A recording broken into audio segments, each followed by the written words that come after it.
जब सूर्य पुत्र कर्ण दिग्विजय यात्रा के दौरान द्वारका को जीतने गया तब भगवान श्री कृष्ण ने क्या किया। भगवान श्री कृष्ण और कर्ण के बीच महान युद्ध हुआ। आगे बढ़ने से पहले हमारे चैनल को सब्सक्राइब अवश्य करें और बेल आइकन जरूर दबाएं। साथ ही कमेंट बॉक्स में जय हरि विष्णु अवश्य लिखिएगा। भगवान श्री कृष्ण जैसा उत्कर्ण और साहस से भरा योद्धा द्वापर युग में कोई भी नहीं था, क्योंकि श्री कृष्ण स्वयं भगवान विष्णु के अवतार थे। अपनी असीम शक्ति से वो किसी को भी पल भर में खत्म कर सकते थे। लेकिन क्या आप जानते हैं कि एक बार कर्ण ने भगवान श्री कृष्ण की नगरी द्वारका पर आक्रमण किया था। आखिर क्यों कर्ण ने द्वारका पर आक्रमण किया था? जब से द्वारका पर आक्रमण किया, भगवान श्री कृष्ण ने क्या किया। एक बार जब कौरव वन विहार करने गए थे तब गंधर्व ने उस पर आक्रमण किया था।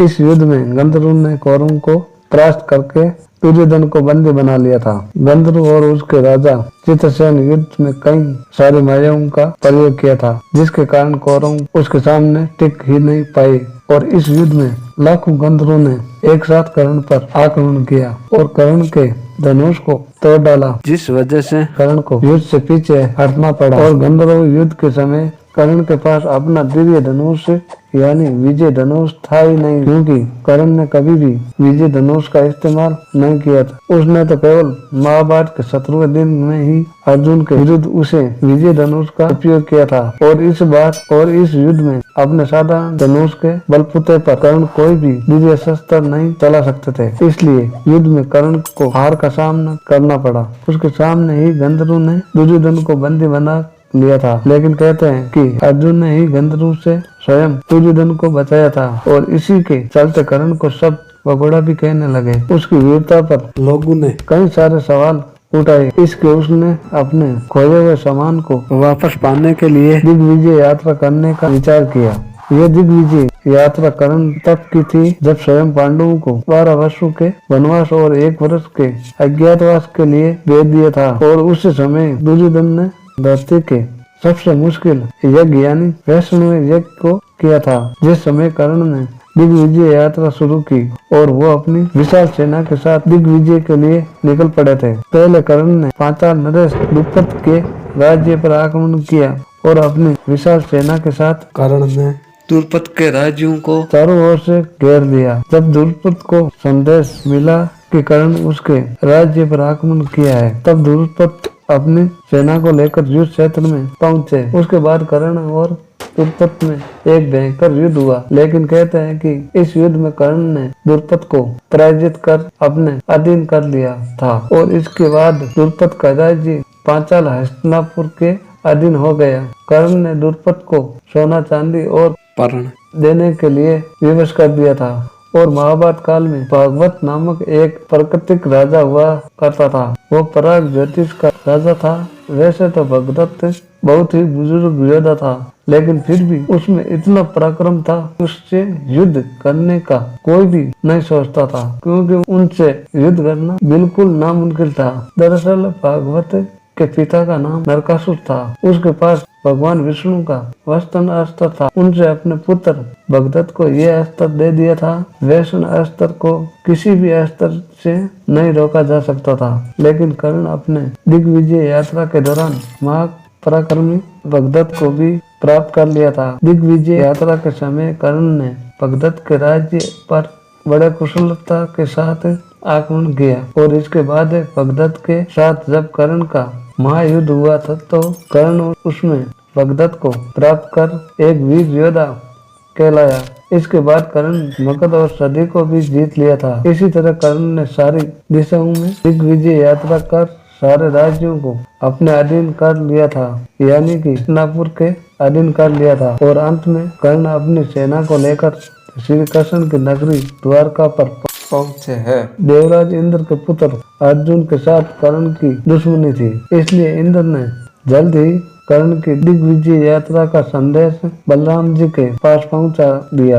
इंद्र बलराम जी से कहते हैं उनसे एक एक करके सारे राज्यों को परास्त कर दिया है और अब उसकी नजर द्वारका पर है और अपनी सेना के साथ द्वारका की और बढ़ रहा है। इंद्रदेव की बात सुन बलराम जी कहते हैं, हस्तिनापुर की अधिनेता हम यादव कभी स्वीकार नहीं करेंगे। अगर कर्ण के सेना द्वार पर पहुंची तो हम उसकी सेना के साथ साथ उसे भी यमलोक के द्वार पर पहुंचा देंगे। और आज पूरे संसार पर बलराम जी के क्रोध को देखेगा। द्वारका पर आक्रमण करने से पहले कर्ण को, इसके बाद बलराम जी ने भगवान श्री कृष्ण के पास जाकर उनसे कहा, यमलोक भेज दूंगा। कर्ण का दुस्साहस तो देखो कान्हा, वो सेना को लेकर हमारे द्वारका पर आक्रमण करने आ रहा है। तुम अपना सूर्य सतन चक्कर उठाओ और आज पूरा संसार यादव का बल देखेगा। मैं नहीं चाहता कि युद्ध की अगुवाई मैं करूंगा और कर्ण और उसकी सेना को मौत के घाट उतार दूंगा। बलराम जी को क्रोधित देखकर भगवान श्री कृष्ण ने उन्हें शांत करते हुए कहा, ताऊ आप पहले शांत हो जाइए। बिना कारण की मनसा को जान लो, हम उससे युद्ध नहीं करना चाहिए। जितना मैं कर्ण को जानता हूँ वो सभी योद्धाओं से थोड़ा भिन्न है, बहुत ही विनम्र स्वभाव का भी है। कर्ण से युद्ध करने से पहले हमको उससे जरूर बात करनी चाहिए। वीर होने के साथ साथ वो भगवान श्री कृष्ण की इन बातों से भी बलराम जी का गुस्सा शांत नहीं हुआ। वे भगवान श्री कृष्ण और पूरी यादव सेना के साथ द्वारका के मुख्य द्वार पर पहुंचे। जी हाँ, यादव सेना यानी कि नारायण सेना, जिसका मुकाबला कोई भी नहीं कर सकता था। इसके बाद कर्ण भी अपनी सेना के साथ द्वारका पहुंचे और अपने सामने बलराम जी और भगवान श्री कृष्ण को देखकर हाथ जोड़कर प्रणाम किया। लेकिन बलराम जी का क्रोध शांत नहीं हुआ। उन्होंने अपने हाथ पर हल उठाकर कर्ण को युद्ध की चुनौती। बलराम जी की इस चुनौती को सुनकर कर्ण ने अपने धनुष को उठाया और 2 बाणों का संधार किया। कर्ण के सामने बलराम जी और भगवान श्री कृष्ण जैसे महापराक्रमी योद्धाओं को देखकर कर्ण की सेना और नारायण सेना बेहद अचंभे में थी। युद्ध क्षेत्र पर मौजूद हर एक योद्धा चिंता में था। इसके बाद कर्ण ने धनुष की प्रचंडता को खींचकर भगवान श्री कृष्ण और बलराम जी पर एक बाण चलाया, जो देखते ही देखते 2 भिन्न बड़ी बड़ी मालाओं में बदल गया। और देखते ही देखते भगवान श्री कृष्ण और बलराम जी के गले में ये माला जाकर गिर गई। कर्ण के इस विनम्रता को देखकर बलराम जी को क्रोध शांत हो गया। वो आश्चर्य हो गए और उसके बाद कर्ण बलराम जी से कहा, हे बलदाऊ, हस्तिनापुर की तरफ से मैं दिग्विजय यात्रा पर निकला। मैंने चारों दिशाओं के सारे राज्यों को जीता, लेकिन श्री कृष्ण और आपसे युद्ध करके भला मैं कैसे जीत सकता हूँ? और आखिर कौन जीता है आज तक जो मैं जीतना चाहूँगा? इसलिए मैं द्वारका को जीतने नहीं आया, बल्कि द्वारका के साथ संधि करने आया हूँ। इसलिए हे बलदाऊ, कृपया अगर हस्तिनापुर की मित्रता को स्वीकार करें। कर्ण की बात को सुनकर बलराम जी बहुत प्रसन्न हुए। उन्होंने कर्ण से कहा, अद्भुत कर्ण, अद्भुत।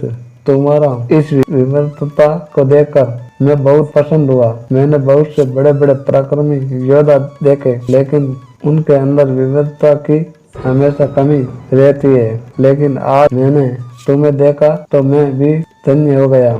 समस्त राज्यों को जीतकर तुमने अपना पराक्रम की घोषणा तो कर दी, लेकिन साथ ही तुम्हारी विविधता को देखकर मैं बहुत पसंद हुआ हूँ और इसलिए मैं हस्तिनापुर की मित्रता को स्वीकार करता हूँ। और इसके बाद भगवान श्री कृष्ण और बलराम जी कर्ण को द्वारका पर आमंत्रित भी किया, जहाँ कर्ण समस्त उसकी पूरी सेना को भोजन परोसा गया। वैसे तो कर्ण राजाओं को परास्त कर उनके राज्यों को अपने अधीन कर लिया, यानी कि हस्तिनापुर के अधीन कर लिया, लेकिन उसने द्वारका पर आक्रमण नहीं किया और न ही उससे युद्ध करने की सोची, क्योंकि स्वयं कर्ण भी जानता था जहाँ पर शेषनाग और स्वयं श्री हरि विष्णु के अवतार मौजूद है, वहाँ पर कोई साधारण मनुष्य क्या देवता तक युद्ध नहीं कर सकता था। इस विषय में आपका क्या विचार है? कमेंट बॉक्स में भी जरूर बताइए। वीडियो अगर आपको अच्छी लगी हो तो लाइक करें, हमारे चैनल को सब्सक्राइब करें और ज्यादा से ज्यादा शेयर भी करें। एक नई खास वीडियो के साथ मिलते हैं, तब तक के लिए नमस्कार।